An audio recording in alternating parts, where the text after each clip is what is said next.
For years, Android smartphones have had the largest screens, the largest batteries, multi-camera systems, and processors with dual cores, quad cores, octa cores, and also insane clock speeds. But invariably, it has been the iPhone which has come on top despite offering fewer features because it always gave the features that the users wanted the most and implemented them in the best possible way. But in the last few years, there has been a notion that the iPhone has started falling behind, particularly with the camera, with the battery life, and even some would say design ethos. This year, Apple literally turns things up to 11. The new iPhone 11 fixes all the problems that were there with older iPhones and gives you features that are really, really good, which not only makes this the best smartphone for most people, but also creative professionals. Yes, be it a filmmaker, a musician, a photographer, designer, or even a layperson. Now, the iPhone has always been the fastest smartphone around. For example, the iPhone XS with the A12 Bionic chip was basically the fastest smartphone all year before the iPhone 11 launched. In fact, even compared to the new OnePlus 7T, it's still a faster smartphone. So performance has never been a problem with the iPhone. But the A13 Bionic takes things up to another level. It's 40% faster than the A12 Bionic, which means this is going to be incredibly powerful. But what's more important this time around is battery life, and they've made this chip really efficient. And for the first time truly in years, I would say the new iPhone 11 and more so the iPhone 11 Pro and iPhone 11 Pro Max offer full day battery life. So if your iPhone is your one-stop shop and you get everything done on your phone, then this is the one to buy. And finally this year they are even giving you an 18-watt fast charger with the Pro model. Unfortunately not with the 11, but thank God they're doing it with the Pro. Now imagine when you combine this insane firepower that this phone has with its epic battery life, and then you plot in a Super Retina XDR display on the iPhone 11 Pro. Come on, this is incredible display technology. You get a 2 million to 1 contrast ratio, sustained brightness levels that exceed 1000 nits. You're talking a pro level display that you don't even get on most laptops or professional computers. So if you're a designer or you want to use Canva to create a flyer, you can easily do it because this phone is so powerful. You can even use Photoshop, and there are multitude of other applications, and everything is going to look really color accurate and it's going to be gorgeous. That's really important. And if you're just going to watch a lot of Netflix, Hotstar or Amazon Prime Video, then this is the best screen that you can use to watch all your favorite shows.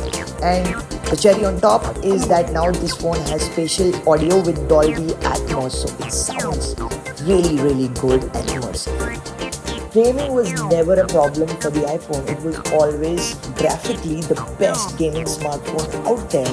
And again, this year things reach a new level altogether. I was playing Call of Duty Mobile and it looked absolutely stunning. Great graphics, great responsiveness. The game itself is also quite fantastic. And if you even compare it to the OnePlus 7T, which is by the way running the latest Snapdragon 855 Plus processor, then you'll find the iPhone to be easily a way better experience. So gaming is really, really good on this smartphone. But there's more. You get now Apple Arcade, which offers you 100 plus exclusive games on the iPhone for just 99 rupees per month for your entire family, which includes 5 devices. That's immense value. And these are AAA level games. You get a Sonic game out here as well. And these are games which are exclusive, full games without any ads and no in-app purchases. And if you are a sucker for controllers and stuff like that, then Apple's ecosystem is the best for third-party accessories. Think about it. Now, a constant problem with the iPhone has been that it has been too expensive for most Indians. Well, it becomes a little cheaper, particularly with the iPhone 11. Starting price is 64,900, but you can easily get it for less than 60,000 rupees. And the iPhone 11 Pro remains at 99,900 for a starting price. Now that's still quite expensive, But if you think about it, this phone has so much firepower that it's literally 2 years ahead of any Android smartphone. Then couple that with the fact that Apple is really good with software updates, almost like clockwork. You get an iOS update every year. This year, iOS 13 is even running really smoothly on older iPhone 7 models, which work better than ever. So that's a 3-year-old phone.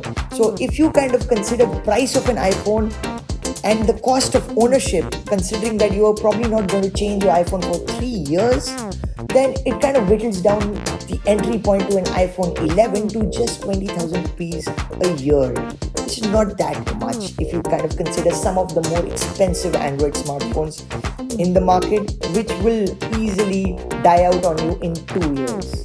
If you think the long game, then probably the iPhone 11 is going to turn up to be slightly more affordable as well. Perhaps the biggest complaint of the iPhone in the last few years has been that it does not have the best still camera out there anymore, and Android smartphones like the Pixel and the Huawei P30 Pro have gone ahead. While that has been true, the new iPhone 11 catches up and possibly surpasses them in terms of still photography. Back is the realism of the iPhone camera. You get really accurate color science, and that works across the board. On the iPhone 11, you get it on the wide angle camera and the ultra wide angle camera, which also adds a dynamism which was missing from the iPhone camera. You now get beautiful landscapes and the color science is the same.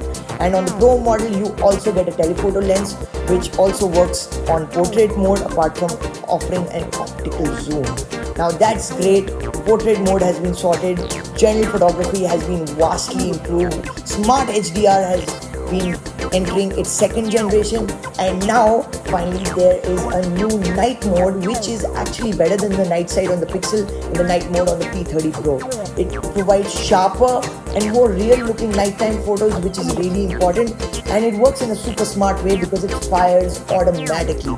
Now that's a great thing, and easily now the iPhone 11 and 11 Pro have the best still cameras.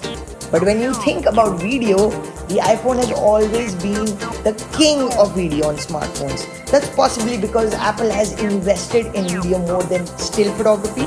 And that's kind of obvious because the entire world now consumes more video. This year, it again literally turns it up to 11. Now all 3 cameras on the iPhone 11 and all 4 cameras on the iPhone 11 Pro can shoot 4K video at 60 frames per second.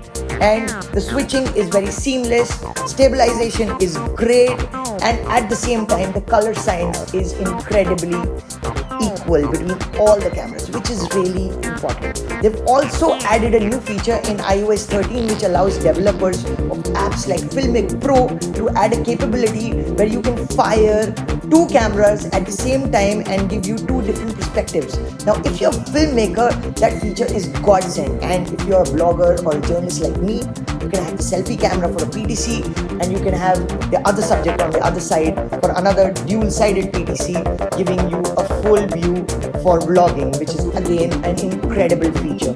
So that is how special this camera is. But there's more. If you are into concert photography or bootlegging a lot of footage at gigs, then this is a great camera because it can handle dynamic shifts, drastic shifts in light really superbly.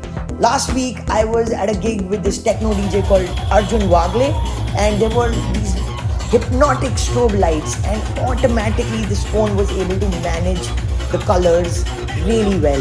And while capturing video, it almost felt like I had a condenser. It would drive away all the useless frequencies and give me pristine, clear audio in the harshest possible environment. And I've got a little surprise for you. If you really don't believe what all I've just said, this entire video was shot on the iPhone 11 Pro camera. So beat that.